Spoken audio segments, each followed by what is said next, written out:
Alors déjà, faut que tu comprennes que moi, je parle avec des arabo-musulmans et maghrébins depuis toujours.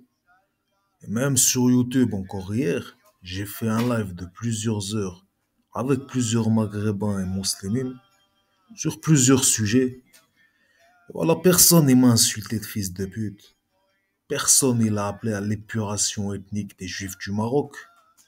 De même que moi, j'ai insulté personne.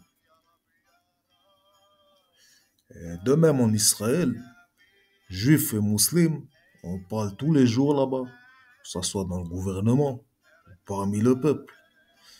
Donc, peut-être Minik, il est difficile de se parler ou je sais pas quoi, ça concerne uniquement la minorité de racistes à l'esprit réduit qui existe dans chaque communauté. Maintenant, moi, j'ai jamais prétendu avoir la connaissance. Par contre, je sais reconnaître les avis neutres ou les partis pris concernant le conflit qui touche mon pays. Tu vois ce que je veux dire? Pourquoi tu mens effrontément en prétendant que des enfants tombent tous les jours à Gaza?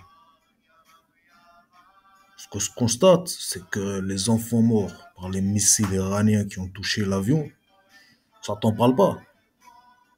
Et je me souviens que tu étais même arrivé à rentrer dans une telle colère que tu t'es mis à pleurer pour de simples fumigènes sur Al-Aqsa, alors que les milliers d'enfants birmans assassinés, non seulement t'as pas lâché une seule larmichette, mais t'en as même jamais parlé. Donc viens pas me dire que tu condamnes le régime iranien. Sinon, pourquoi t'as pas dénoncé les centaines, voire les milliers de civils iraniens qui se sont été lâchement assassinés lors des récentes manifestations? De la même manière qu'on t'a jamais entendu dénoncer la politique expansionniste et belliqueuse du régime iranien, qui s'étend en Irak, en Syrie, Liban, jusqu'à Gaza, et qui tente même de s'implanter dans la péninsule arabique. Et l'influence de la confrérie des frères musulmans dans la création et financement de groupes terroristes, on en parle ou pas? Alors, à la vérité, ça devient lassant de parler d'Israël constamment en ignorant tout le contexte. Moi, je t'ai déjà expliqué que Hébreu, c'était la tribu d'où provient Abraham, qui lui, il a donné de nombreux peuples. Mais le seul peuple qui parle aujourd'hui encore l'hébreu, c'est bien le peuple d'Israël. Et non pas les Ismaélites, et encore moins les chrétiens. Donc je vois bien que tu essaies de délégitimer Israël par tous les moyens.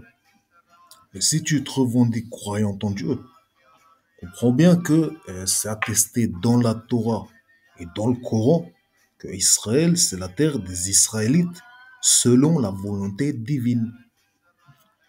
Donc pour conclure, en Israël, nous, on vit tous ensemble, juifs, chrétiens, musulmans, athées. Or, à Gaza, il y a eu l'épuration ethnique. Donc, ta tchouk-tchouka de dire ça, les Hamas, c'est pareil que, etc., ça prouve simplement ton manque de compréhension de la réalité du terrain sur lequel tu tentes de t'immiscer par tous les moyens, malgré ton manque de connaissances.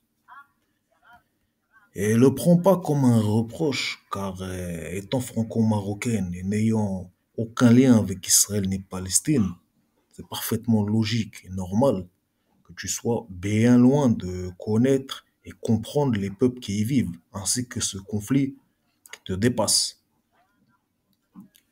Maintenant, si tu veux sortir de ta bulle pharaonique et voir ce conflit d'un œil équitable, comprends qu'il existe des conflits bien plus préoccupants et sanglants de par le monde. Donc avant tout, aie au moins la décence de garder le sens des proportions. Car déclarer faire partie du peuple de la terre, mais focaliser sur le petit conflit Israël-Palestine en parlant jamais des réels génocides, c'est un contresens manifeste.